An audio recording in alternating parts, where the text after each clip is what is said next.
같이 기도하겠습니다. 하나님 감사합니다. 부활주일 맞이하게 해주시고 또 부활의 기쁨 중에 예배드리게 하시니 감사드립니다. 이 시간도 말씀 나누는 가운데 친히 함께하여 주시옵소서. 예수님의 귀하신 이름으로 기도드립니다. 아멘. 오늘은 기쁜 부활주일입니다. 우리 옆 사람과 인사하면서 시작할까요? 메리 부활절입니다. 부활의 인사 안 끝났습니까? 네. 부활의 기쁨이 여러분 삶 가운데 충만한 오늘의 하루 되시기를 바랍니다. 이 부활의 기쁨은 고난의 시간을 통과한 후에 온 기쁨입니다.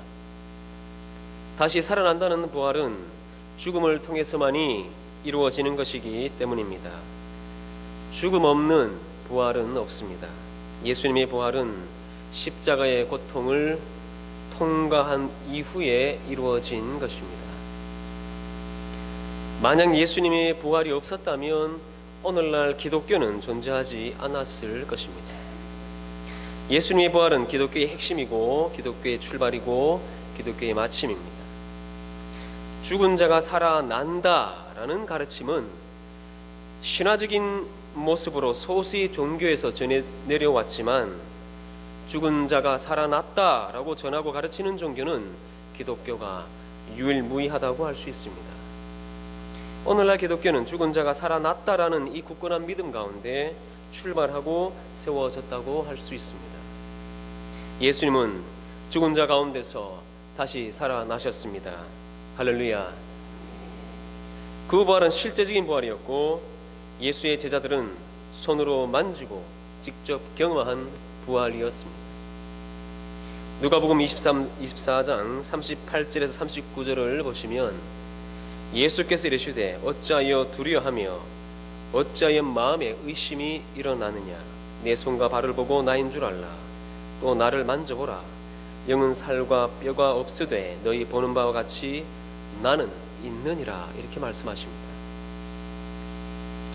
처음에 제자들은 눈으로 직접 보고는 마음에 의심이 일어났던 것입니다. 죽었던 예수가 앞에 나타났으니 믿을 수 없었습니다. 그래서 의심하는 제자들에게 예수님께서는 나를 만져보라 라고 말씀하신 것입니다. 예수의 부활은 분명 육체를 입고 나타난 부활이었습니다. 이 부활은 사망 권세를 깨트린 부활입니다. 인류의 모든 인간에게 사망이 왕노릇했지만 예수님에게는 더 이상 사망이 왕노릇하지 못하는 부활, 그 부활에 예수님은 들어가신 줄로 믿습니다. 예수님은 이런 부활의 영광에 들어가신 줄로 믿습니다. 그럼에도 불구하고 아이러니하게도 신학자들은 아직도 해결하지 못한 한 가지 숙제가 있는데 바로 그 한 가지가 바로 부활이다라고 이야기합니다. 사실 예수의 부활은 신비적인 비밀로 가려져 있는 사건입니다. 물론 이것은 과학에서도 마찬가지입니다. 죽은 자가 살아난다는 것은 아직 과학에서도 풀지 못하는 숙제입니다. 그래서 예수의 부활은 신비 중에 신비인 것입니다. 우리는 세상 사람들이 다 이해할 만한 것들을 믿는 것이 아니라 세상 사람들이 믿지 못할 그 예수의 부활의 신비를 믿는 사람들인 줄로 믿습니다. 세상 사람들이 다 믿을 만한 것을 믿는다면 뭐 그리 기쁠까요? 세상 사람들이 도저히 알 수 없고 믿을 수 없는 것을 믿는 것이 우리의 믿음일 것이고, 그래서 그것에서 오는 기쁨이 신앙의 기쁨일 것입니다. 고린도전서 4장 1절에서는 사람이 마땅히 우리를 그리스도의 일꾼이요 하나님의 비밀을 맡은 자로 여길지어다라고 말씀합니다. 하나님의 비밀이라고 할 때 이 비밀은 영어로 미스테리인데 헬라어로는 미스테리온이라고 해서 입을 닫다라는 의미가 들어있습니다. 비밀이란 입을 닫을 만한 것이 되어야 비밀이다라는 것입니다. 예수의 부활은 하나님의 비밀입니다. 마가복음 16장에 보시면 7 귀신을 쫓아내어 주신 막달라 마리아에게 부활하신 예수님이 가장 먼저 나타나셨습니다. 마리아는 부활의 예수를 만나고 너무 기뻐서 아직도 슬퍼하고 울고 있는 제자들에게 달려가서 예수님이 다시 살아나셨다, 그 부활의 소식을 전했습니다. 마가복음 16장 11절에 보시면 그들은 예수께서 살아나셨다는 것과 마리아에게 보이셨다는 것을 듣고도 믿지 아니하니라라고 말씀합니다. 막달라 마리아가 전했던 그 예수의 부활 소식은 제자들이 믿기 어려운 소식이었다라는 것입니다. 그리고 예수님이 죽음 때문에 슬퍼하며 엠마오로 가던 두 제자에게 예수님이 나타나십니다.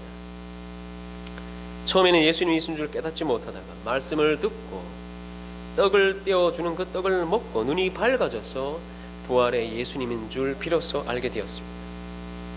마가복음 16장 13절에 이렇게 말씀합니다. 이 부활의 예수님을 제자들에게 전했을 때에 두 사람이 가서 남은 제자들에게 알렸으되 역시 믿지 아니하니라라고 말씀합니다. 이번에는 한 사람이 아닌 두 사람이 전하는 예수의 부활 소식을 제자들이 믿지 못했다라는 것입니다. 부활의 소식을 아무나 듣고 알 수 있는 것이 아니다라는 것입니다. 세상 사람들이 듣고 쉽게 알 수 있는 그런 소식이 아니다라는 것입니다. 신비 중에 신비요 감추어진 비밀임을 성경은 말씀합니다.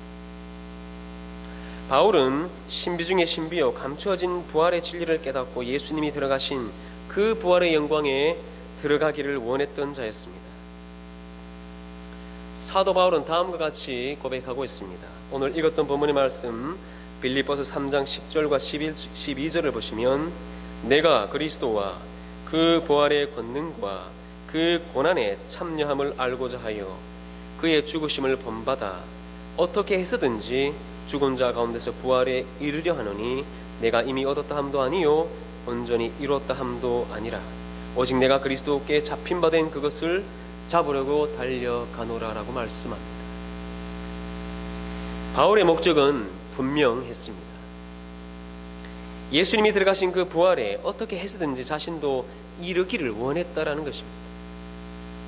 그냥 원한 것이 아니라 내가 어떻게 해서든지 그 부활에 이르기를 원한다라고 말하고 있습니다.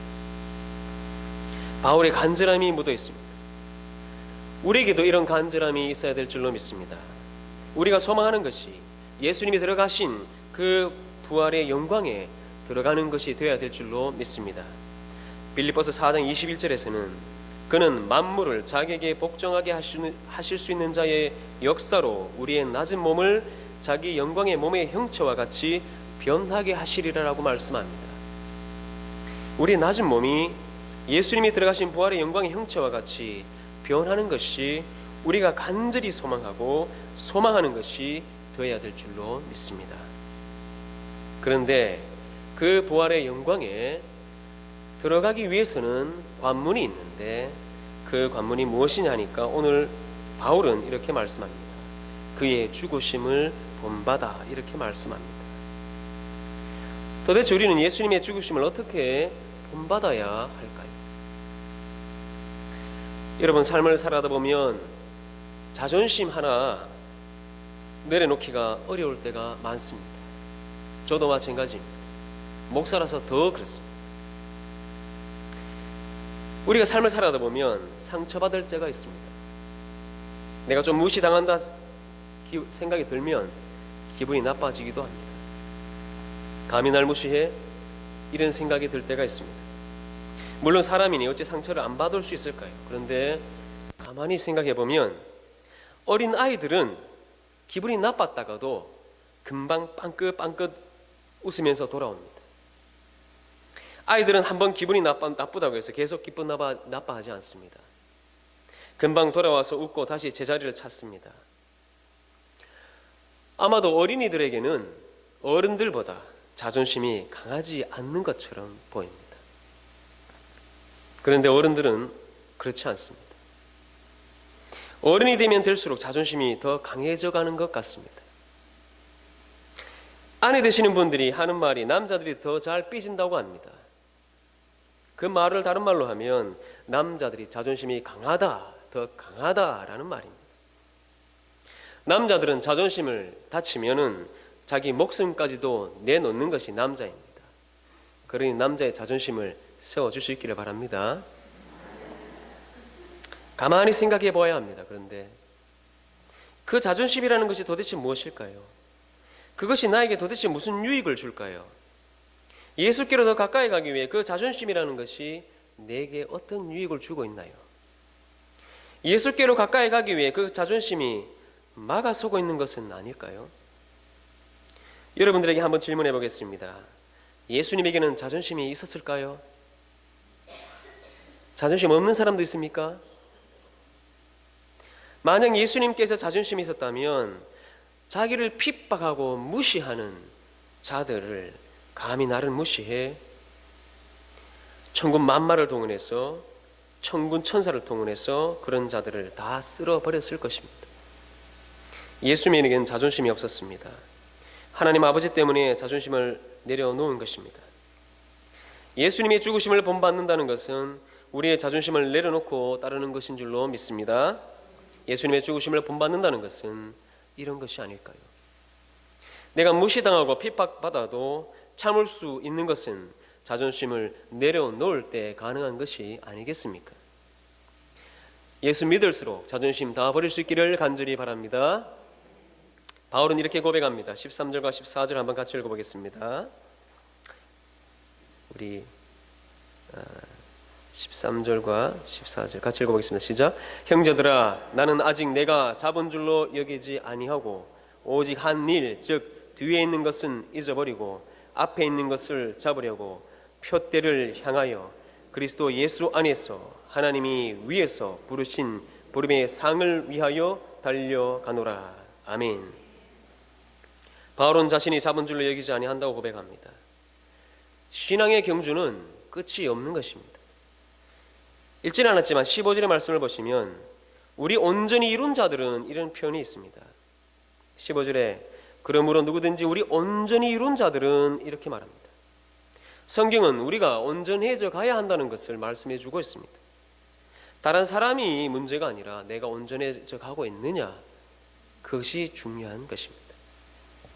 바울은 뒤의 것은 잊어버리고 앞에 있는 것을 잡으려고 표대를 향해 달려간다라고 말씀합니다. 예수 알고 예수 믿기 전에 나의 모든 것은 뒤에 있는 것인 줄로 믿습니다. 뒤의 것을 자꾸 이야기하는 사람은 앞에 표대를 바라보지 못하는 자입니다. 바울은 뒤의 것은 다 배설물같이 다 버렸다고 말씀합니다.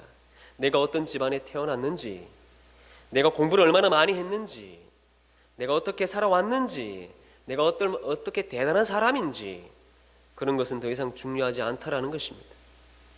그런 것들이 도리어 예수를 따르는 데 방해가 된다는 것입니다. 그래서 바울은 배설물같이 버렸다라고 말씀하고 있습니다. 예수를 믿고 난 우리의 삶은 이제 표대를 향하는 삶인 줄로 믿습니다. 우리가 바라보는 표대는 예수님이 들어가신 그 부활의 영광인 것입니다. 과거는 버리고 앞에 있는 표대를 향해서 날마다 자신을 내려놓고 예수를 따를 수 있기를 간절히 소망합니다. 우리에게는 위에서 부르신 부름의 상이 있습니다. 바울이 그렇게 들어가기를 애썼던 부활의 영광이 우리 모든 거성교회 성도님들이 다 들어갈 수 있도록 날마다 신앙의 경주를 열심히 할 수 있기를 간절히 소망합니다. 기도하겠습니다. 하나님 아버지 감사합니다. 예수님께서 들어가신 그 부활의 영광에 우리도 들어가기를 소망합니다. 예수 그리스도라는 표대를 향해서 하나님이 위에서 부르신 그 부름의 상을 위해서 끝까지 신앙의 경주를 할 수 있는 우리 모두의 복된 삶이 될 수 있도록 은혜 베풀어 주시옵소서. 감사를 드리며 예수님의 이름으로 기도드립니다. 아멘.